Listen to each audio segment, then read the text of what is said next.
SSC SLST সংক্রান্ত মামলাগুলো হাইকোর্টে একটার পর একটা জট খুলছে। তোমরা যদি বিগত কয়েকটা দিনের কোর্ট অবজারভেশন ফলো করো, তোমরা বুঝতে পারবে বা আগামী দিনে যে সমস্ত অবজারভেশন কোর্ট থেকে আসবে, তোমরা পরিষ্কার ইঙ্গিত পাবে যে সেখানে একটা ইতিবাচক বিষয় কিন্তু উঠে আসছে।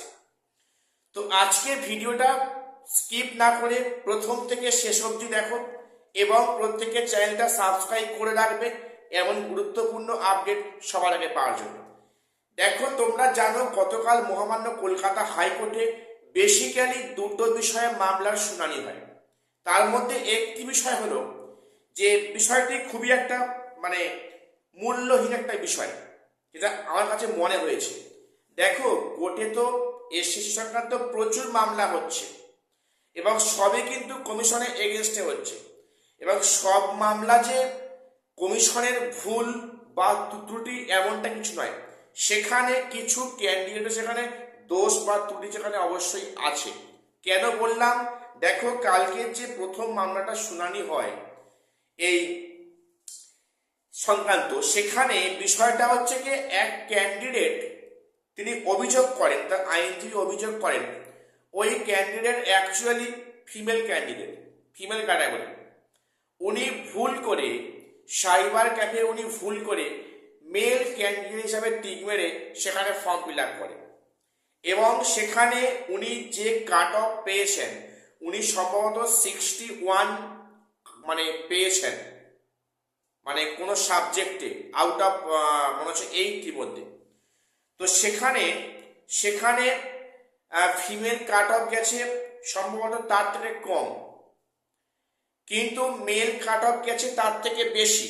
অর্থাৎ উনি ওই ক্যান্ডিডেট মেল ক্যাটাগরি হিসাবে অ্যাপ্লাই করার জন্য ওনার মেল কাট অফ ক্লিয়ার করতে পারেননি, কিন্তু অ্যাকচুয়ালি উনি ফিমেল কাট অফ ক্লিয়ার করেছেন। তো এখন বিষয়টা হচ্ছে যে উনি এখন মানে দাবি করছেন কলকাতা হাইকোর্টে যে সেখানে ওনার যে ভুলটা হয়েছে সেটা যেন পুনর্বিবেচনা করা হয়। অর্থাৎ ওনার দাবি পরিষ্কার, ওনাকে যেন পুনরায় ভুলটা সংশোধন করিয়ে পুনরায় ভেরিফিকেশনে এবার ইন্টারভিউতে ডাকা হয়। দেখো, এটা যখনই ওঠে সেখানে কমিশনের আইনজীবী পরিষ্কার বলেন যে এখানে তো এডিট অপশন দেওয়া হয়েছিল, তাহলে উনি ওই সময় এডিট কেন করেননি? দেখো, এক্ষেত্রে যেটা আমার মনে হয়, এরকম ভুলভ্রান্তি অনেকের আছে। সেক্ষেত্রে যদি সবাই কোর্টে গিয়ে যদি দাবি করে যে আমাদের ভুলটা সংশোধন করে দেওয়া এখন এই সময়, তাহলে কমিশন কটা সংশোধন করবে? যেখানে একাদশ দ্বাদশের সেখানে প্রায় মেরিট লিস্ট প্রকাশ হওয়ার পথে, তাহলে সেখানে কেমন করে পুনরায় তাদেরকে ইন্টারভিউ বা ভেরিফিকেশনে ডেকে তাদের পুনরায় মানে মেরিট লিস্টে স্থান দেওয়া, এটা করতে গেলে তো সাময়িক প্রক্রিয়া তো বিঘ্নিত হবে। এটা কমিশনের পরিষ্কার বক্তব্য, এবং আমি এ বিষয়ে কমিশনকে সাপোর্ট করছি বা করি। তো এখানে বিচারপতি অবশ্য উনি মানে একটু সহৃদয়তা দেখিয়ে উনি পরিষ্কার বলেন যে এই মামলার এরকম আর কতগুলো ক্যান্ডিডেট আছে যারা ভুল করেছে, এখনো সংশোধন করেননি, তার যেন একটা লিস্ট যেন কমিশন যেন দেয় কোর্টের কাছে, এই মর্মে উনি জানান। অর্থাৎ বিচারপতি কিন্তু মানে ক্যান্ডিডেটের প্রতি একটু সহানুভূতি দেখান। তো দেখার বিষয়, এরপরে সেই ক্যান্ডিডেট কোনো কিছু মানে সংশোধন করা হয় কিনা, এবং তার দেখা দেখি যারা আরো ভুল করেছেন এতদিন পর যাদের ঘুম ভাঙছে তারা পুনরায় কোর্টে গিয়ে হাজির হন কিনা, সেটা এখন দেখার বিষয়। এই একটা বিষয় গেল। আর একটা বিষয় হচ্ছে কি, যেখানে বিষয়টা কালকে মানে শুনানি হয় রেশিও মেনটেন নিয়ে, কারণ রেশিও মেনটেন নিয়ে অলরেডি শুনানি হয়েছে অনেকগুলো। সেখানে আগামী 4 সপ্তাহের মধ্যে রেশিও মেনটেনের বিষয়টাকে দেখতে বলেছে।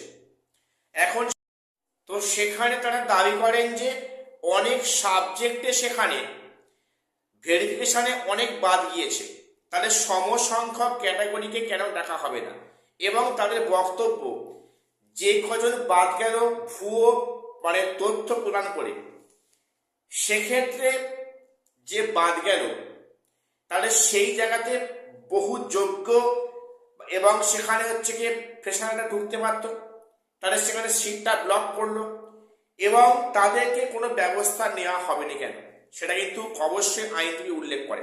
দেখো, যে বিষয়টা বলি, এখানে বিচারপতি পরিষ্কার মানে বলেন যে যত সমস্যা হচ্ছে এক্সপিরিয়েন্সের মার্কস নিয়ে, এক্সপিরিয়েন্সের 10 মার্কস পাওয়ার আশায় অনেক ক্যান্ডিডেট যারা সামান্য মানে 1,000-2,000 টাকা বেতনে স্কুলে পার্ট টাইম জব করেন, বা সেখানে কেউ গেস্ট টিচার বা সেখানে কন্ট্রাকচুয়াল টিচার এসে কাজ করেন, বা কোনো বেসরকারি কোনো স্কুলে পড়ান, তারাও সেখানে এক্সপিরিয়েন্সের নাম্বার সেখানে 10 পুট করেছে। তাহলে এই ভুয়ো তথ্য দেওয়ার অধিকার তারা কোত্থেকে পান? যেখানে মানে অনেকে 60 পেয়ে, একাডেমিকে 8-10 পেয়ে ভেরিফাইড ডাক পায়নি, অথচ সেখানে অনেক ক্যান্ডিডেট কম মার্কস পেয়ে, লেখায় রিটেনে কম মার্কস পেয়ে তারা সেখানে ভুয়ো মানে এক্সপিরিয়েন্সের 10 মার্কস সেখানে দিয়ে তারা কল ফর ভেরিফাই ডাক পেয়েছে। তাহলে এটা অ্যাকচুয়ালি এটা কাদের উদ্দেশ্য? ফ্রেশার্সদের, যোগ্য মানে শিক্ষকদের, চাকরিহারা শিক্ষকদের, নাকি এখানে কমিশনের কোনো চক্রান্ত এখানে লুকিয়ে আছে? যে সমস্ত মানে ব্যক্তিরা ভুয়ো তথ্য প্রদান করছে তাদের এগেনস্টে কেন স্টেপ নেওয়া হবে না? সেই জায়গা তো কোনো যোগ্য প্রার্থীরা ঢুকতে পারতো, সেই ইন সার্ভিস কি আর ফ্রেশার্সরা কি? সেই জায়গাটা ব্লক করে দিল কারা? কিছু মানে পরীক্ষার্থী ভুয়ো তথ্য দিয়ে। দেখো, সেখানে কিন্তু গতকাল কোর্টের এটা পরিষ্কার, একদম পরিষ্কার ইঙ্গিত যে যত সমস্যার মূলেই এক্সপিরিয়েন্স 10 মার্কসটা, এই 10 মার্কসের লোভে কিন্তু অনেকে ভুয়ো তথ্য প্রদান করেছে, যার ফলে এই সমস্যাটা কিন্তু এখানে তৈরি হচ্ছে। অর্থাৎ গতকাল কিন্তু এক্সপিরিয়েন্সের 10 মার্কস নিয়ে ইনডাইরেক্টলি একটা জোর কিন্তু মানে শুনানি হলো। সেখানে বিচারপতিও বুঝতে পারলেন বা বললেন যে এক্সপিরিয়েন্সের 10 মার্কস পাওয়ার জন্য কি অবস্থা। তো যাই হোক, বিষয়টা খুব ভালো উত্থাপিত হয়েছে এবং সেখানে আইনজীবী সেখানে ভালো মানে বক্তব্য রেখেছেন বিভিন্ন আইনজীবীরা। এবং এখানে এই যে ভুয়ো তথ্য যারা দিয়েছে, আমি তো মনে করি তাদের এগেনস্টে কিন্তু মানে স্টেপ নেওয়া উচিত কমিশনের। তাদের কোনো অধিকার নেই ইচ্ছাকৃত কারণে ভুয়ো তথ্য দিয়ে কিছু যোগ্যদেরকে আটকে দেওয়া। এবং এখানে জোর দাবি থাকা উচিত যে ইন্টারভিউ অবধি 1:1.6 রেশিও দেখা হয়, কিন্তু কমিশনের আগের 6 জানুয়ারি যেটা দেখলাম যে মানে শুনানিটা হলো, সেখানে কমিশন কোথাও বলছে যে 1:1.6টা কিন্তু অনলি ফর ভেরিফাইয়ের জন্য, তাদের বক্তব্য এটা ইনডাইরেক্টলি বলছে। বিষয়টা তো তা নয়, বিষয়টা হচ্ছে কি যে আপ টু ইন্টারভিউ অবধি 1:1.6 রেশিওটা মেনটেন করা হয়। এবং সেখানে 11-12-এ এরকম ভুরি অভিযোগ আছে, সেখানে প্রচুর বাদ গেছে এবং সেখানে ভ্যাকান্সি হয়তো 2-1 বেশি মতো তারা কিন্তু মানে ইন্টারভিউতে গিয়েছে। তাহলে এক্ষেত্রে রেশিও মেনটেনটা কোথায় হলো? তাহলে সেক্ষেত্রে এক্সপিরিয়েন্সের সেখানে হচ্ছে কি বিষয়টা, তাহলে কি হলো এখানে? তো এখানে তাহলে কি সেকেন্ড লিস্ট টাকা উচিত নয় কি? সেই পরিস্থিতি তৈরি হচ্ছে। তোমরা ওয়েট করো, তোমরা প্রত্যেককে ভেঙে পড়ো না, পজিটিভলি ভাবো। কিন্তু দেখো, সামনে আগামীতে একটা ভালো পজিটিভ রেজাল্ট আসতে পারে। মামলা যে অবস্থায় আছে, যে অবস্থায় হচ্ছে, খুবই একটি পজিটিভ ওয়েতে আগাচ্ছে। তোমরা বিশ্বাস করো আর না করো, পজিটিভ ওয়েতে আগাচ্ছে।